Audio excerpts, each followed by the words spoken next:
This episode is brought to you by Experian. Are you paying for subscriptions you don't use, but can't find the time or energy to cancel them? Experian could cancel unwanted subscriptions for you, saving you an average of $270 per year and plenty of time. Download the Experian app. Results will vary. Not all subscriptions are eligible. Savings are not guaranteed. Paid membership with connected payment account required.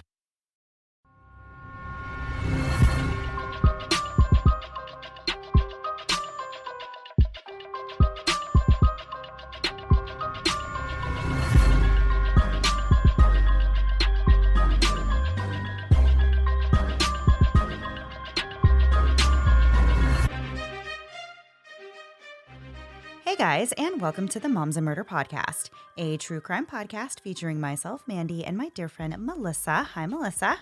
Hi, Mandy. How are you? I am doing great. I have been YOLOing my way through the month of October, really enjoying myself. I have been love it. justifying Halloween, or justifying all of the sweet treats I've been indulging in because I'm like, you only get Halloween month once a year. So that's my I mean, with that view. logic, Yeah. that's every holiday every month. 365 YOLO. We can give you holidays every Right? day. Yeah, I like Mandy. this. It's a trend. It's a trend. It is. Have you figured out your Halloween costume, or have your kids figured theirs out? We are so behind the curve. It's crazy this year. My kids actually said today, when are we going to get our costumes?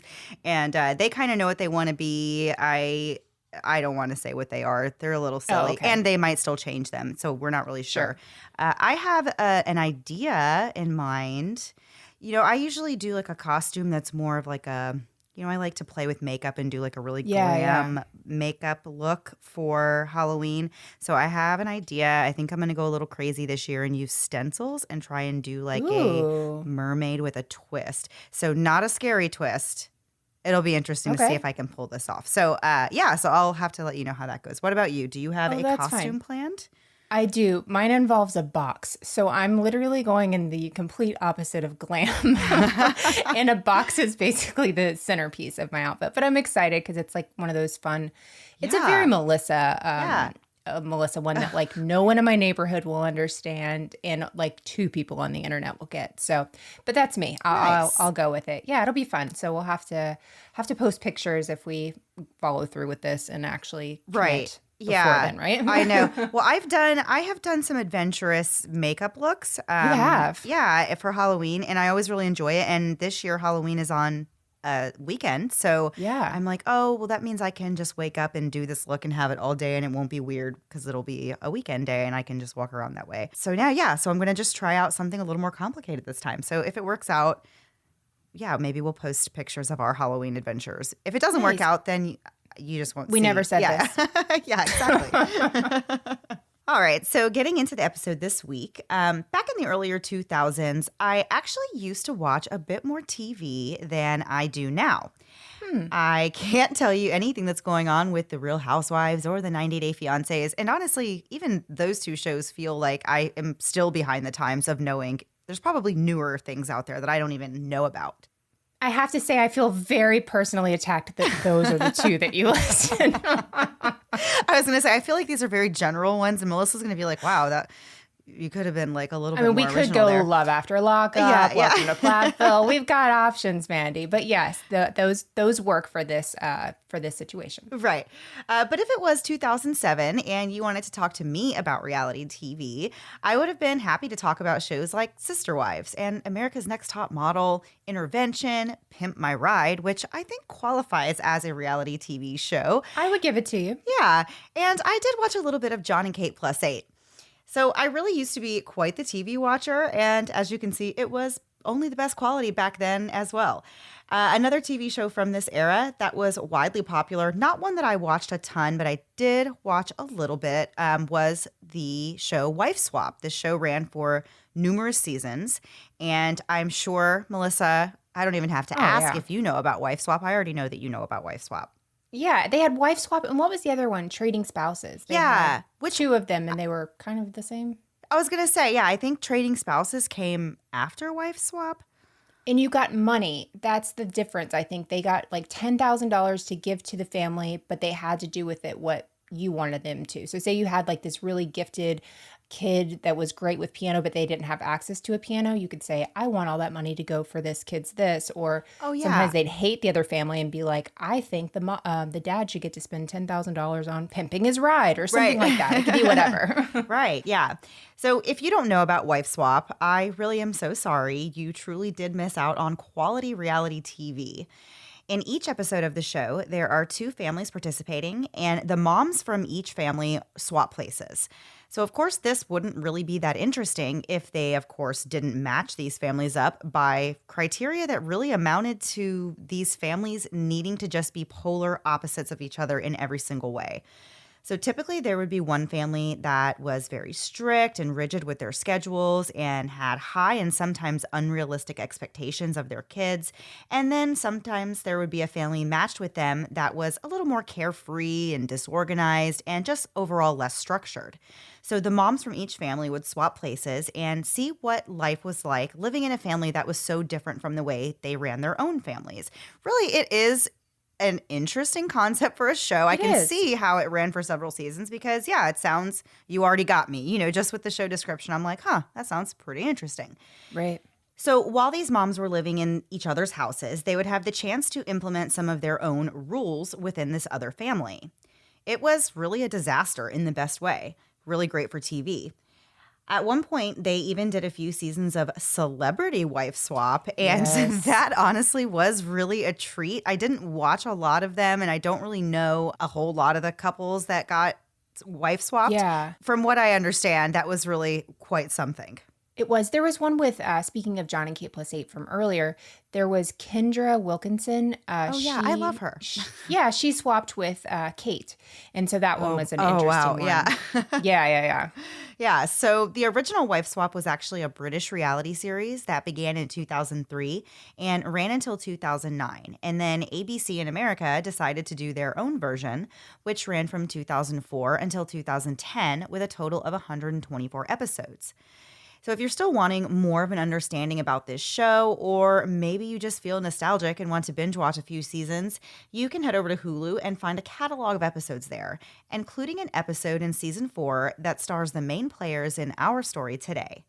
That's right, a family that appeared on Wife Swap was involved in a very tragic and upsetting murder case that shocked everyone. It was 2008 when the Stockdale family appeared on Wife Swap for episode 15 of the 4th season. The Stockdales included Catherine and Timothy and their 4 sons, Calvin, Charles, Jacob, and James. And when it came to which type of family they were on the show, they were the more strict, stringent, and orderly family with a very unconventional life. At least unconventional in the sense that the vast majority of people do not live their lives the way the Stockdale family did. They lived on a farm in Bethlehem Township, Ohio, which they purchased in 1999 and named the Stockdale Family Farm.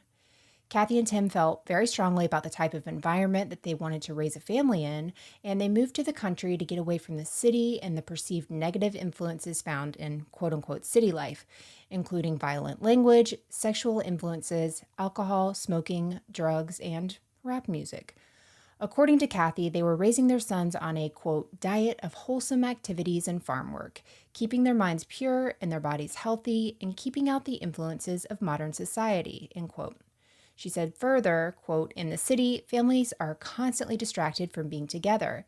It's too difficult to compete with all the modern entertainment and activities available. I see the farm setting as being a much more natural way for a family to be a family. It is easier to control and censor the inputs into the children's lives being out here in the countryside, end quote. Of course, farm life is really not the easy life. All of the Stockdale boys always had something to be doing, whether it's tending to the livestock the family raised for meat, or working in the gardens, where they cultivated the vast majority of their own food.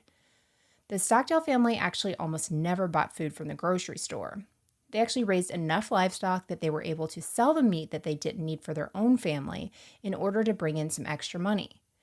But tending the farm was just one part of the highly scheduled and structured day that these 4 brothers lived 52 weeks a year. Due to the core values the Stockdale parents held, Kathy knew that it was best for their family if she would homeschool the boys and tightly control their daily schedules to ensure that everybody was on track with where they needed to be. Kathy ran what some might call a very tight ship. She would wake up every morning and start the day by making breakfast at 7 o'clock sharp. At 7:30, she woke the kids up and gave them 4 minutes to get to the table. And she was not kidding about this. Kathy would set a timer for 4 minutes, and if the boys were not at the table on time, they would get an extra 2 minutes, and they would be charged 25 cents for every 2 minutes they were late to breakfast. They paid these fines, and they just put them into a jar, which, okay, that's an interesting tactic to get your kids focused to come to the table. Say, hey, if you are not down here, we're going to start charging you, and get down here. Once breakfast was finished, in a timely manner, I'm sure, the boys all got right to work on their list of chores and tasks that they were supposed to accomplish that day. Things on their list included cleaning the bathroom, hanging up laundry, and making their beds. Pretty typical chores. Kathy even created a detailed sheet for them to refer to if they forgot what was expected of them when it came to these chores and how to do them to standard. And she would post the list of standards in each of their bedrooms so they could just take a look at it and make sure they had everything done. While the chores were being done, Kathy would sit down and write a detailed schedule for each of them to do that day. An example would be reading, math, logic, memorization, drafting, Suzuki, fiddle, clean the bathroom and sink, clean kitchen sink, get the mail, sweep the porch, clean the steps clutter, water the garden. The school day officially kicked off at 10 o'clock, and after the first hour, Kathy would send the boys outside to start their outside chores for the day.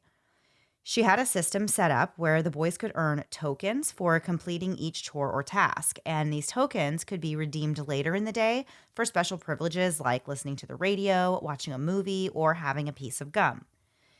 Any radio or TV programming or music that they chose to listen to had to be pre-approved by Kathy, and she already kept a list of this different types of media that she had pre-vetted because she believed that, quote, it is important to limit the contact the boys have with the ills of the world, end quote.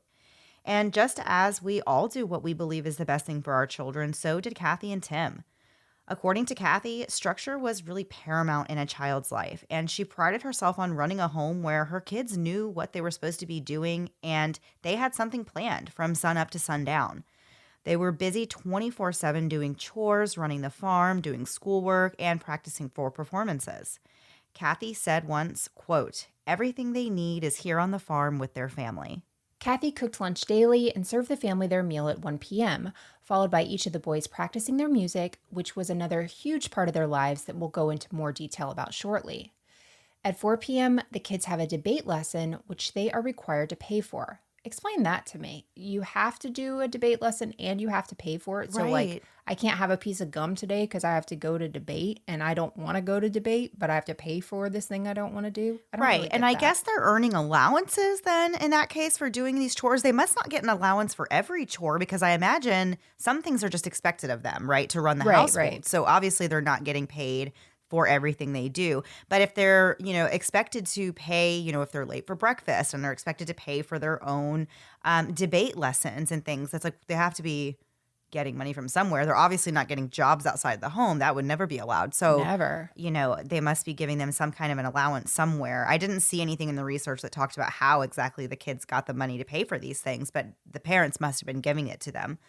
Right. Yeah, that makes sense. It's just, if you don't like debate, this might not be where you want your money going. Right. So Kathy said, quote, teaching the boys to communicate through an argument is a vital part of their education. It's also a good way for them to meet and to learn to socialize with other young people, end quote. As far as having friends went, the only socialization they really got was through whatever Kathy deemed to be a useful or wholesome activity, like this debate class. And that was really about it, according to Kathy herself. She said sometimes other homeschool families would come over to discuss speech and debate topics with each other, but that was the extent of any socializing. Dinner in the home was typically served around 6 p.m., but that depended on whether or not the family was participating in one of their other hobbies, playing in a family band. But on a typical night at home, dinner was at 6, and the family would gather around the table and sing a prayer song before enjoying the meal together. After dinner, each boy washed down their nutritious plate of food with a spoonful of cod liver oil, which Kathy gave them to keep their hearts and minds strong. Ugh. I know. Ew, cod liver oil. I've never. Fish burps. That's all you have. I've never. Ew, a fish burp. That's the worst. Ew. And then singing after that. Can you imagine all the voices coming out of? I can't. In the evenings, the boys practiced their music some more at their expense yet again. They had to pay for their own music lessons, although we get the impression that music really was not an option in the family. Everyone is playing something. Everyone's participating somehow. So I don't think that was another thing you could give up your gum for. Right. So before her bed each night, Kathy would end the day by reading from one of the classic books, and then the boys would go to bed. Kathy and Tim would then sit up together and talk about the day and what the plan was for the next day. And if you thought, man, this family works so hard and keeps it super together all week, surely they relax on the weekends, right? Well, no, weekends are actually for extra work. That's when we're doing projects around the farm, completing more chores, eating meals together, and attending church. And the general rules of the house included no junk food, that's snacks, cookies, candies, Cokes, no processed or fast foods, no eating at restaurants, no TV, unless they had tokens to use on pre-vetted content, no video games, and possibly the saddest thing we've ever heard in our entire life, which is no leisure time. I just want to know how you make that a rule. Like, how do you actually just say it's against the rules to have leisure time? And I feel like there is, I've not read enough child psychology books or anything, but there is something to be said for having some idle time to be able to be creative and do different things like that, not to have everything micromanaged like that. That would be, as an adult, that would be impossible for me if I couldn't say at the end of the night, I just want to watch Wife Swap for an hour. Or to just sit. I mean, that's me too. Part of my nightly routine after my kids go to bed is I just want to sit on my couch and just not have noise and like distractions and people like asking questions. Yes. And so it's like, oh my gosh, but I just can't imagine growing up in a house where it's like, if you were just doing that, just sitting and literally just sitting, that somebody would be like, okay, well, we can find something for you to do like that. That's a lot. It's a lot of pressure and it's just a lot. Yeah, for sure. For kids, I mean, do what you want as an adult, but there is something to be said for having a little bit of that time for sure. And there is so much more to get into after a quick break to hear a word from this week's sponsors.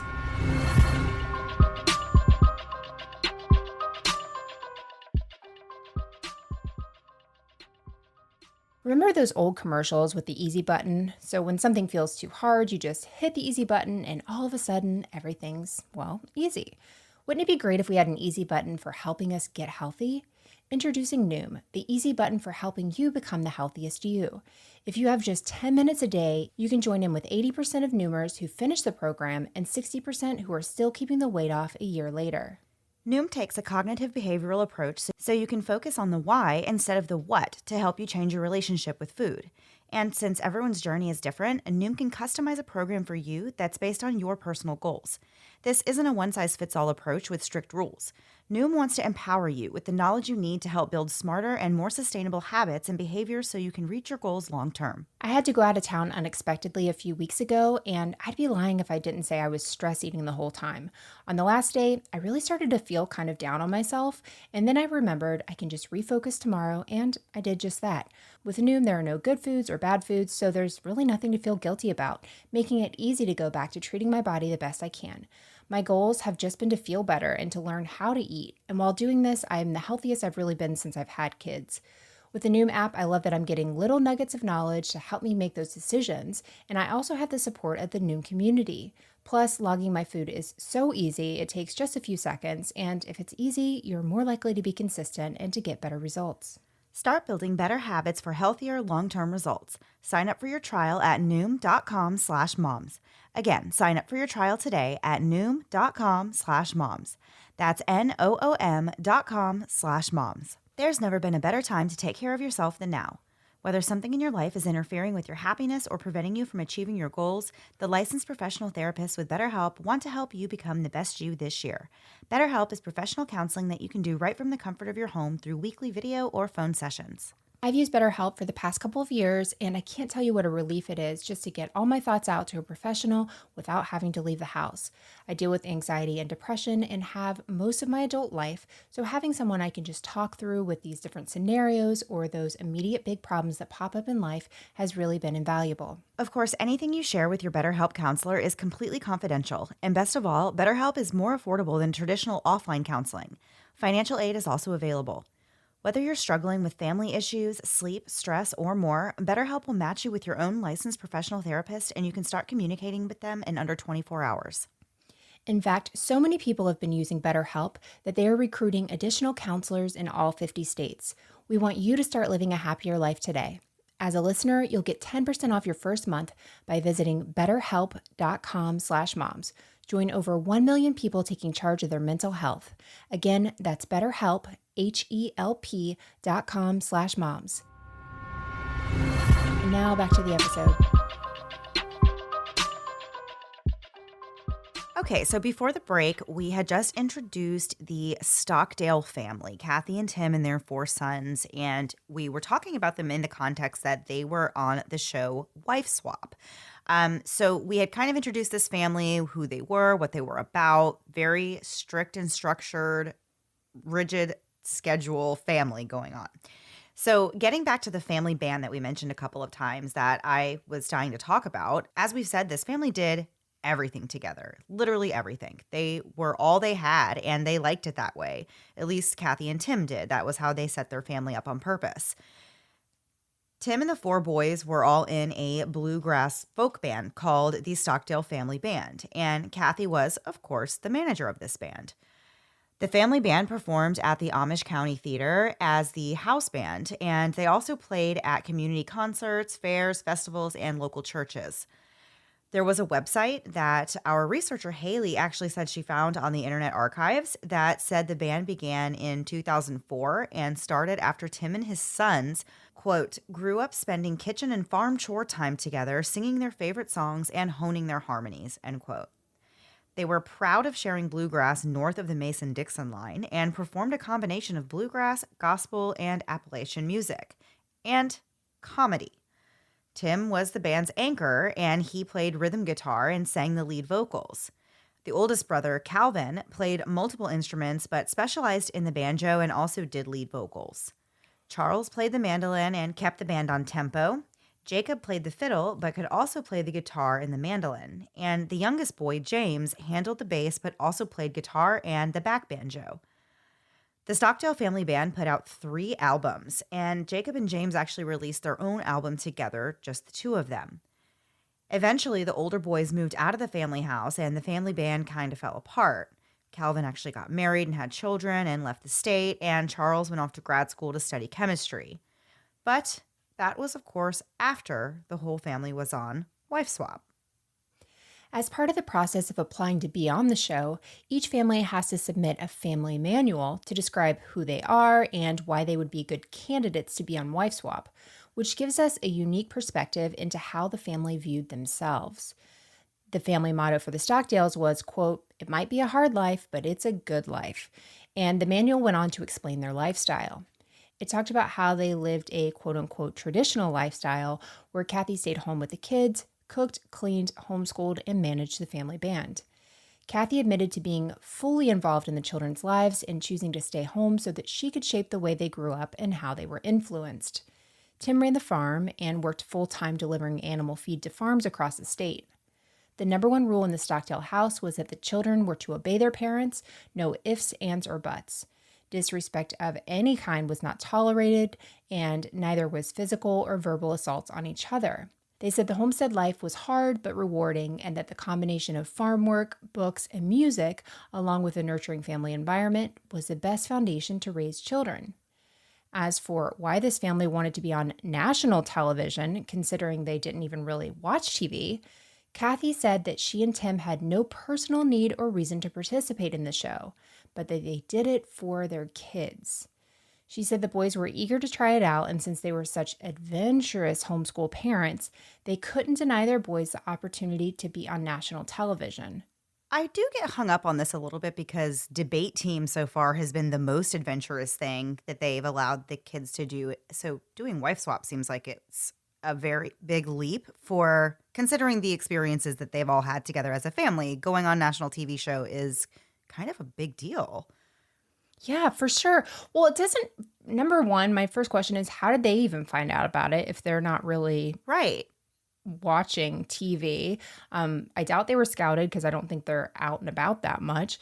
And I don't get knowing that you're bringing in an outside influence into your home. I'm using their words, really. What this person can do in your home, you'd think that would be way worse than Right. what them watching, Bonanza would do to them on a Friday night or something. That Right. is such an old reference, my Yeah. bad. But it's true. It's like that's like a nonsense, whatever. But yeah, I don't get how being on TV is like totally fine. Makes Yeah. total sense. Yeah. It's a weird one. I Yeah. don't get how they sold that one to themselves even. Me either. Yeah. So Kathy's tips for parenting and raising a moral kid in a modern world were as follows. First of all, you've got to move to the country because city life overwhelms morality. Second, be a moral example to your kids. Don't let them be guided by peers, TV, video games, and explicit music. Number 3, choose a lifestyle that allows you to spend nearly all of your time together as a family. This includes doing everything together, from working to eating to praying to playing, etc.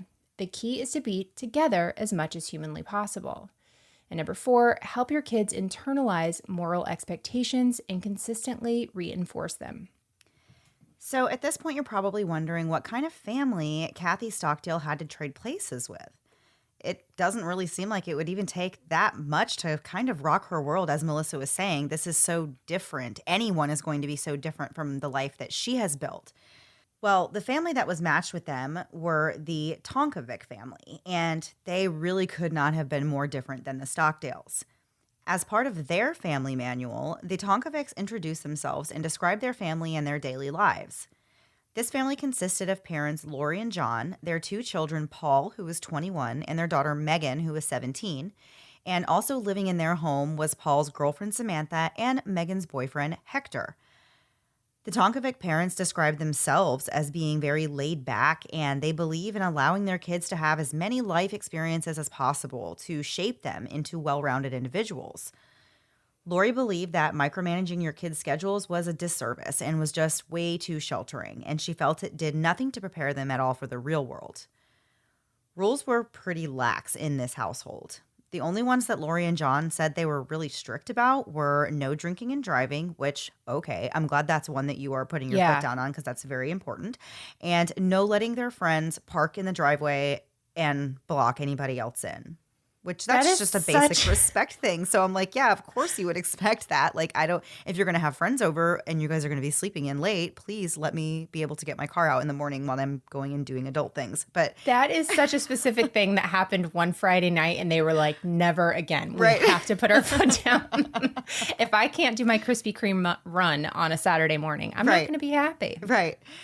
So Lori said that they didn't discipline the kids because they didn't listen to anything they say, and grounding them didn't work now because they're too old. One's 21, one's 17. Of course, grounding them is not going to work. She also said that she was bad at sticking to any punishments that she might even come up with in the first place. It was hard for her to come up with punishments and even harder for her to follow through on them. John and Lori both took more of a friendship approach to parenting, and they even considered their kids' friends to also be their friends. I feel like we all had a friend whose parents were like this in some degree. Somebody that has good snacks, the cool parent, somebody Yeah, has and cool they're always snacks just or like, whatever. yeah, come over and hang out. We're so cool, and we like to hang out with our kids, and we provide, like you said, cool snacks. And like, we all had a friend that their parents were more like that, more of a friend. Right.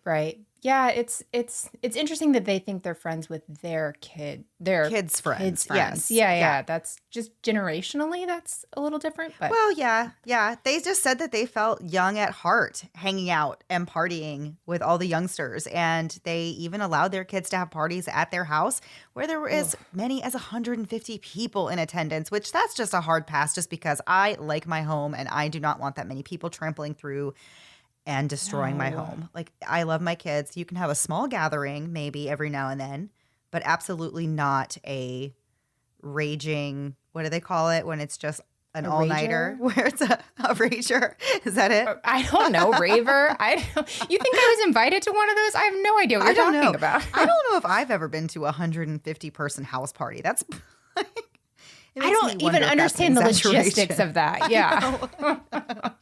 No wonder they're mad about parking. Was there a doorman with a counter? Like, how did they get that number? So anyway, so they said that they would rather have all this going on at their house than to have the kids out partying elsewhere, which I've heard that approach to Right. parenting teenagers as well, saying it's more safe if we can control the actual environment than it is to just say, hey, don't do it, and then they go out and do it anyway. I totally see that line of thinking. So as for profound parenting tips and advice for child rearing, well, as you can imagine, Lori didn't really have any, but she did have some tips for raising an aspiring rapper, which her son Paul was. So for all of you moms out there raising the next Sir Mix-a-Lot, here's a few tips from Mama Tonkovic. They are: don't censor his music. He needs to express himself. Help your child with buying the equipment needed to perform and record music. Always allow him to play music in the home. And don't allow people to stereotype rappers, and understand that they have a lot of talent. This is all good advice to me so far. I feel like I'm not really upset about it. I'm not upset about any of it. As long as they try hard in school, whatever grades they get are fine. You kind of lose me there a little bit. Well, I mean, I wouldn't say whatever grades you get are fine. No, I made the mistake of telling my daughter one time, just work as hard as you can. Grades aren't always a reflection. So then when she got a bad grade, she's like, you told You me. said, that." yeah, And I was like, exactly. Yeah. dang it. I can But think you didn't that. try. Yeah, I can think that myself. Like, hey, as long as he tries, I don't mind if the Right. grades are not good. But I would never tell them that. Don't. I will tell you, put that in my home manual. Don't ever tell your kids that. That's rule number 1. Right. You keep that close to the chest. You don't reveal that information. Okay. But as you can see, there were some pretty stark differences between these two wife swap families. And that's why I will again recommend that you head over to Hulu and watch for yourself when you are finished listening to this episode. Because the next part of the story that we're going to get into is not something that you will find within that old episode of Wife Swap. The heart of our story is about what happened years after the show aired. So by June 2017, it's now been 9 years since the Stockdale family had their 15 minutes of fame, and by this time, 2 of the Stockdale boys had moved out of the family home to pursue their lives. As we said before, Calvin, who was the oldest boy, had gotten married and had kids, and Charles was attending grad school in another city and was not living on the farm anymore. This left Kathy and Tim with their 2 youngest sons, Jacob and James, living in the home and working on the farm. Jacob was born on May 28, 1992, making him 25 years old at the time of the story.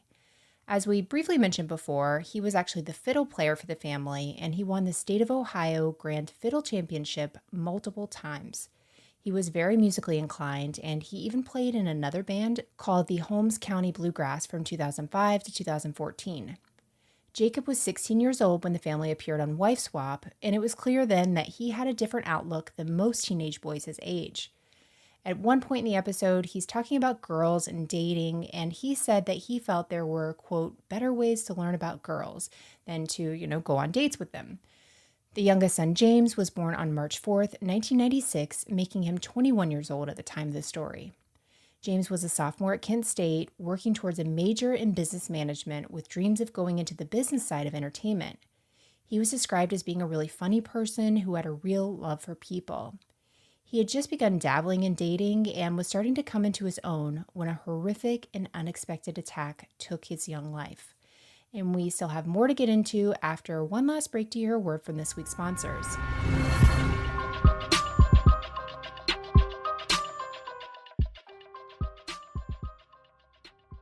We're quickly approaching that time of year where when you leave your house, you're all bundled up, but by the afternoon, you've had to drop several layers just to get comfy. Thanks to my Emberwave wristband, I can feel cooler or warmer at the press of a button, no matter what the weather around me tries to do. We all have those little tricks we've done before to try and feel more thermally comfortable, like flipping the pillow so you can feel the cool side against your cheek, or sticking your foot out from under the blankets when you're feeling a little too warm.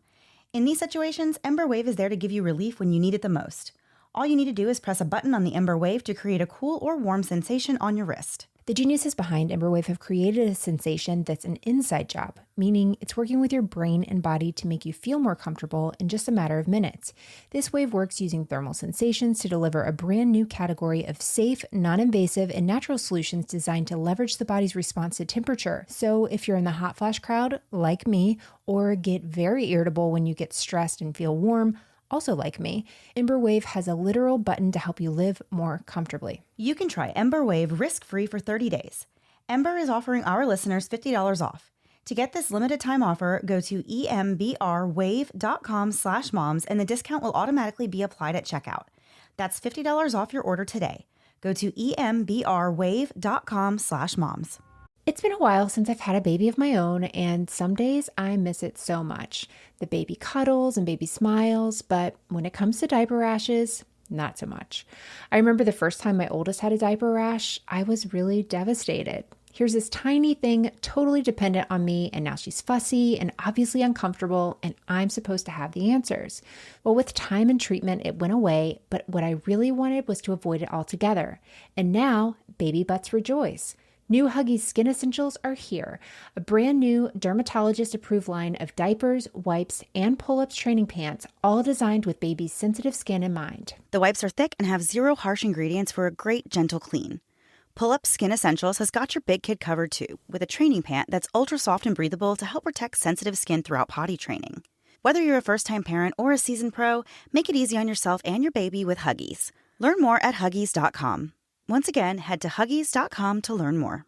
Hey guys, as you know, I'm someone who loves knowing a little about everything. I love the news, I love entertainment, I love it all. But sometimes I don't have enough time to get all the information, all the little details and the minutia of everyday news because my goodness, it's constantly going.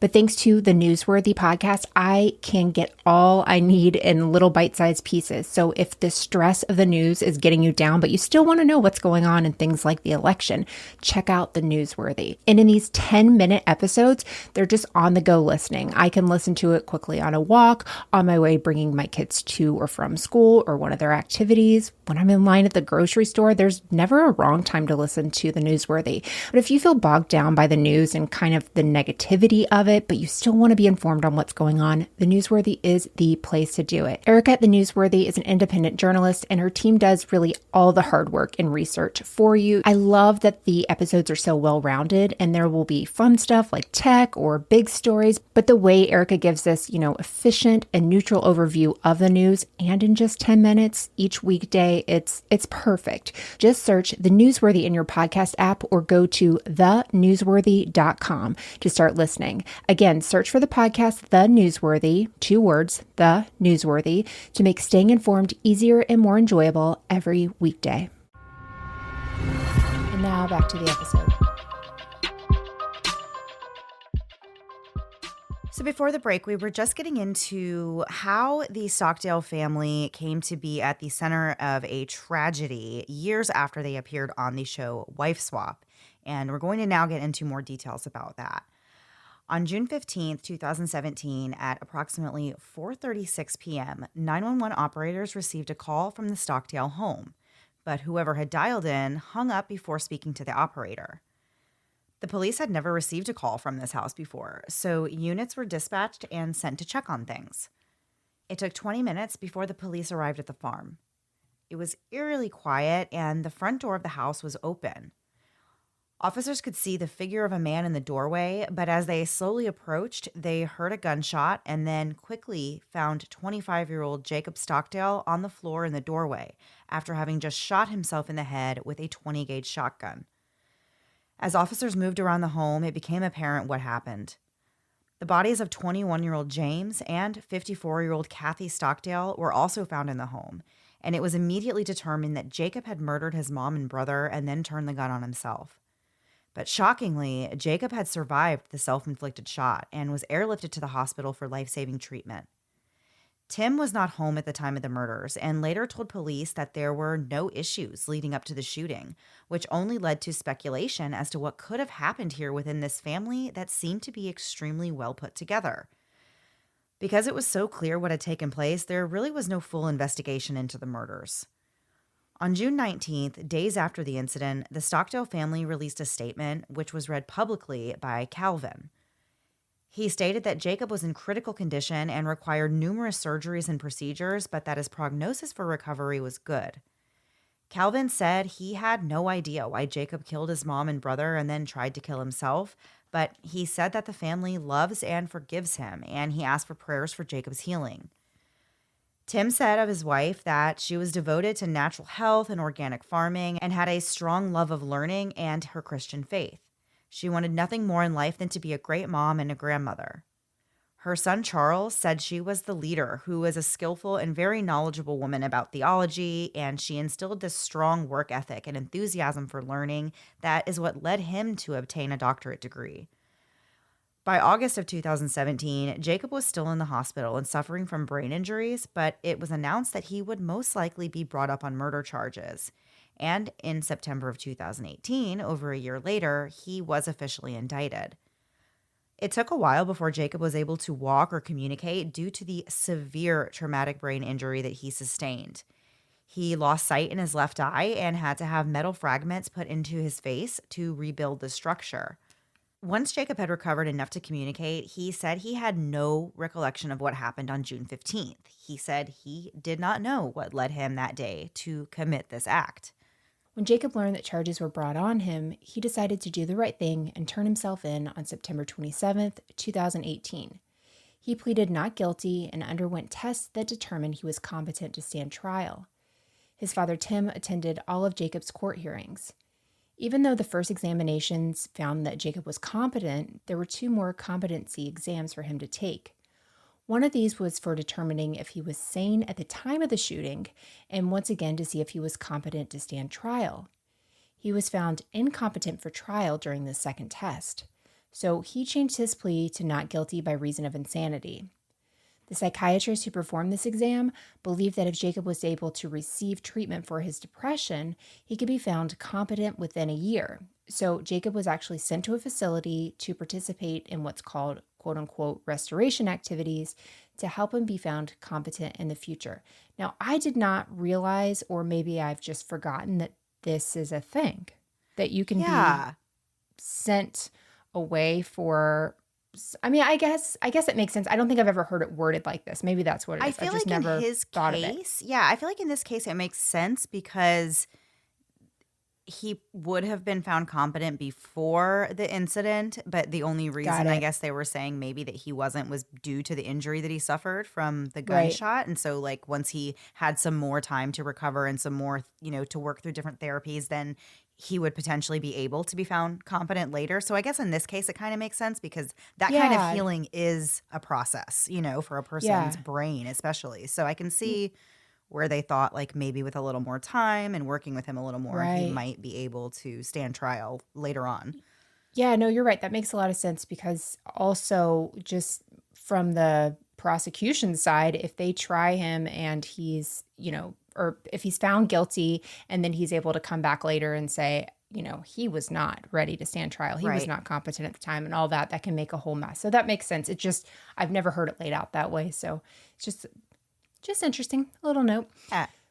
So while Jacob's at this facility, he actually makes 2 attempts to escape. The first time was in November of 2019 when he tried to hide between book stacks in the library, and the second time was a month later when he tried to blend in with a group of people who were leaving and simply walk out the door with them, which is kind of genius. Your best shot is getting out is probably to blend in with the crowd and not make a big deal out of running out. When I read that, it made me laugh because I was like, it's not what you think of when you think of like an escape attempt, Like no. It's not dramatic at all. Like we hear some of these other attempts to escape different facilities and it involves like so much just craziness the way people out a do window. it. Yeah, exactly. But he was like, I'm just going to try and walk right out the door, and see if anyone notices. And honestly, I think that's the best bet that you have. It's kind of genius, for really. Sure. Yeah.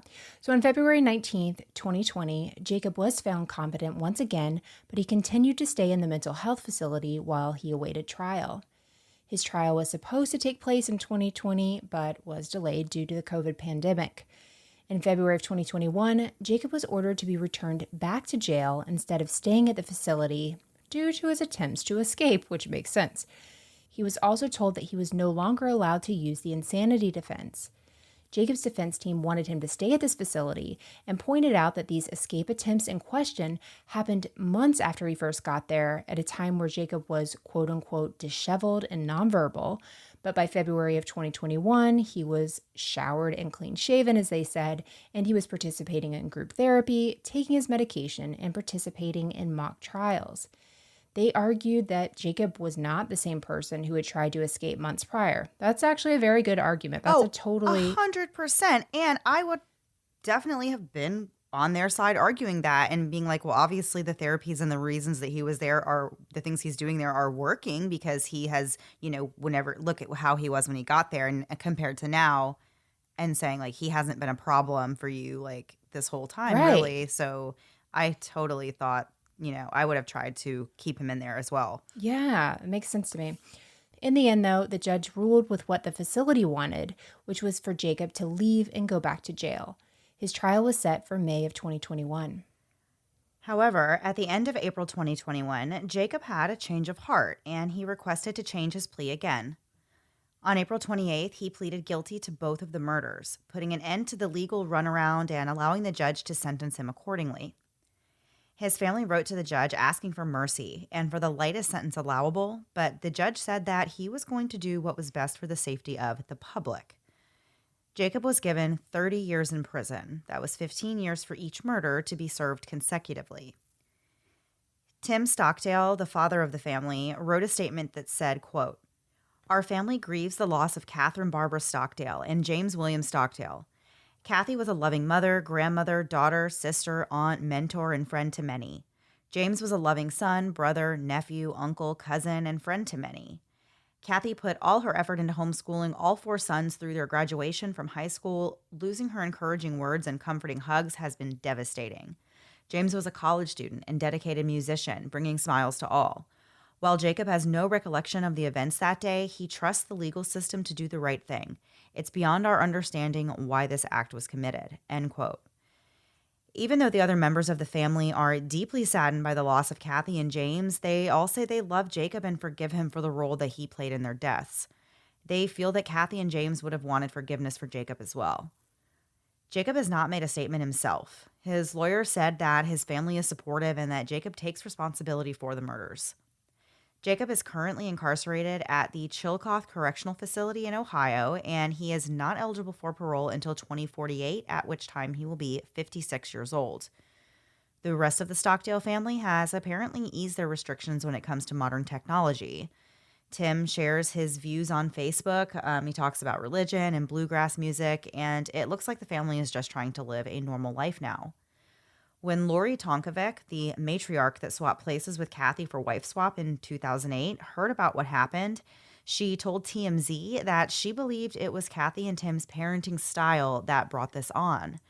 She said Jacob probably snapped after having enough of this strict environment that he was brought up in. And she reminisced about her time spent with the Stockdale family and recalled that during the wife swap experiment, she tried to give Jacob and his brothers more freedom. And she said Jacob really just could not handle it. He was so concerned that his parents would be mad, and it made him terribly upset. Even during the filming of the wife swap episode, Lori herself was visibly shaken numerous times as she was discovering more and more of what life was really like for the Stockdale kids. She cried several times in the episode and really expressed how sad she was that the boys were living like this and being raised this way. And at sometimes during the wife swap episode, it kind of comes across a little cheesy the way that they make it seem. But like once you know more of the story, I feel like she was very genuine and like her concern for these boys. And now looking back and seeing how she was on the show and saying like, this is just really sad to her, and I feel like that was very genuine on her part. I feel like she really was just like, whoa, like this is so different from what we do, with our kids. Well, and I believe the wife swap, it's 2 weeks, right? The first week you follow the family's rules, and the second week you incorporate yours. So we saw 42 minutes of what it was like. She was there for 2 full weeks to see what it was like day in and day out, how they reacted, even to having this freedom. That was kind of, a lot of times on wife swap, they'll give the kids freedom and they're like, yes, finally we can do this. These kids were some of them, I should say, were scared. I shouldn't say scared. They were just like, did not know what to do about it. They were like, our parents wouldn't want us to do this. This is how I feel too. I don't want to do this. But then they would do something and would enjoy it, but almost feel guilty that they enjoyed it. Right. There's just a lot going on. We don't know exactly what happened, but it wouldn't surprise me if he didn't know what happened. It seems so strange to me that it was his brother and his mom with his dad not being there. Do you know what I mean? Like, Yeah. you would think in something like this, these family things, it's normally like everyone else, right? And so for his dad not to be there, I don't know. I can definitely buy into the defense that he doesn't know what happened. Oh, I totally agree. I don't think he knows because there's no way he shot himself and had to recover from that. And like, Right. there's just no way that you can tell me 100% that he should have full memory of everything that happened, because Right. I can definitely believe, just based on just how traumatic that is to the human body, I fully Right, believe he does right. not remember. I did read something else that said that investigators thought that Kathy and James were not home, that Jacob was home alone, and that Kathy and James came home. And there's a theory that he may have intended to actually also shoot the father. Oh, okay. But that, we just don't know what happened. And Right. he did. And then people have pointed out as well that it took 20 minutes for first responders to arrive after that 911 call. And he didn't turn the gun on himself until after they arrived. So so there are theories about like what he was trying to do that day, or what actually led to Right. this. What was there something that happened that day in particular that kind of Right. set him off? But we just don't know. And it really is Yeah. sad to think that it ended up this way for this family, and especially because Kathy clearly put a lot of her time and energy invested into her family and just wanted what was best for her boys. So it really is very tragic to hear that it turned out this way. It is. If you get a chance to watch the wife swap episode, definitely do. It's different watching it, having this information for sure. You look at everything a little bit differently. Definitely. But definitely sure, worth yeah. watching. Yeah, for sure. For sure. Yeah. Okay, Melissa, we're going to move on to a last thing before we go. Cha-cha-cha. You're trying to make that happen. Yeah. I don't know. I think I said boom shakalaka one day. Oh, that you one did, didn't you stick. did. We're not doing that No. one again. Keep going. Okay. So, of course, it is almost Halloween time, and we like to do themed things during Last Thing Before We Go. So this is our little palate cleanser. If you are new to listening to the show and you're like, what is this that they're doing? We're going to do just like a fun little silly thing. So this week, I am going to tell Melissa about, and probably all of you, about maybe some Halloween superstitions that you maybe didn't know existed. They're not all scary. Some of them are a little silly and funny and maybe fun. Some of them are just, I don't know. I don't know how people come up with some of these things. Yeah. Okay, so we've obviously all heard of the classic ones. Like if you see a black cat, it's supposed to either be bad luck, or originally that one was that if you see a black cat, then there's a witch nearby, right? You've heard of that one. Oh gosh, I didn't know the witch part. I just knew bad luck. Okay. Well, did you know, Melissa, that in the British Isles, it is believed to be evil to eat blackberries after Halloween? What? Yes, because apparently on Halloween night, there is an Irish spirit that comes out and defiles the blackberries. So you are not supposed to eat What? blackberries after October 31st in the British Um, Isles. Okay, well, don't wear your white pants after Labor Day and don't eat blackberries after Halloween. That Yeah. actually works well together. You won't stain your pants. It's perfect. I want to go and find out like what is the peak like growing and harvesting season of blackberries in the British Yeah. Isles, because it sounds kind of like something like they're going out of season maybe at this time. It sounds kind of like just like a thing like in Right. general. Like you don't want Yeah. to eat blackberries after this But time of year. defile is such Yeah, a it's like, why do we have to attach like graphic some word. evil thing to it? Yeah, exactly. Oh my goodness. Okay, so there is also a superstition that on Halloween night, right before the sun sets, if you walk backwards around your house counterclockwise 3 times, that will ward off any evil spirits that might try to enter into your home. That's an interesting one. I would like to I just want- check out my neighborhood this week. And see like who's on doing Halloween. that. Yeah. Well, because wouldn't it freak you out if you actually saw someone doing that? You'd be like, what is this person doing? Actually, thank you for giving us that information because Yeah. this really could explain some things in a few days. Yeah. So on the topic of walking backwards, while you're doing that, make sure that you're careful because there's another superstition that says if you walk backward while wearing your clothes inside out, that's the best way for you to find and meet a witch. Oh, I can tell you right now that's not true because my son does that 90% of the time. So, So we're all safe on unless that one. I'm the witch. Yeah, we're all good. safe. We're all safe. Okay. So let's see. If you are born on Halloween, it's said that you will have good luck throughout your entire life. They said that people born on Halloween are the luckiest people. I've never heard that and absolutely could argue that statement, but I'll let that one go. Good for you, Halloween people. Best of luck to you. So here's a silly one. According to this superstition, if you are passing by a cemetery, driving or walking, you're supposed to hold your breath until you're all the way past it so you don't wake the spirits up when you're breathing. We've always done that. That was like a thing I did as a kid. You always hold your breath when you go past So you the don't cemetery. wake them up? I had no reason behind. I thought it was like to not breathe the odors. I don't know what I thought, but I just went along with it. Like I you feel like see that's more of a cemetery. legitimate thing. Like, I don't know. Yeah, I don't know why we did it, but yeah, like as soon as you said that, I'm like, oh my gosh, yeah, my whole childhood. So you would get nervous. There was this one graveyard in Tallahassee that I was like, please don't go this way. It just hurt my lungs. I can't hold my breath that long. Oh my gosh. Yeah.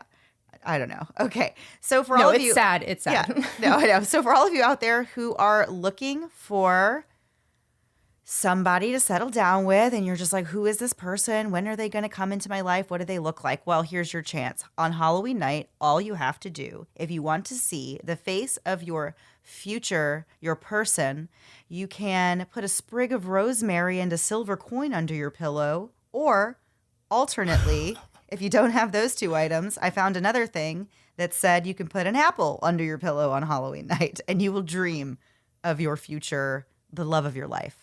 So it's not even to find them. It's not in to find them. hopes- It's just to have a dream of what they look like. So You're still on nobody's your gonna- own finding them. Yeah, you're going to have rosemary. I would never have rosemary in my house just because I don't cook as much as you. And I'm going to have an apple under my neck, get a crink in my neck, and have a dream about chiropractor. Ooh, maybe that would be it. Maybe you'll have a dream about a hot chiropractor. Right? Well, I'll take it. Yeah, you never know. You never know. Try it out. Give me an apple. Yeah, exactly. All right, so the last one. In the Western Isles, it is considered bad luck to leave your house at all on Halloween. They said if you want to avoid bad luck, stay inside on Halloween. And honestly, that's just good general advice, I feel Right? like, in life. If you want to avoid bad luck, just stay home. Yeah, but that's a lot of things that you're supposed to be doing outside your house, and now they're telling us to go inside. I Which know. is Well, it? it sounds like they just don't celebrate the way we do because clearly I trick-or-treating don't is out of think the they question. do. I've heard that. I can't say what countries, but I know that people that have visited or have moved here have been like very surprised at how much like Halloween stuff is here. It's a which I thing, am as yeah. well. Yeah, it's a fun. I don't know. I like the trick or treating with the kids. It'll be fun. Yeah. Maybe those were good. I enjoyed those. Yeah, and then I had a really long and obnoxious one. Do you know, Melissa, the reason for carving jack-o'-lanterns?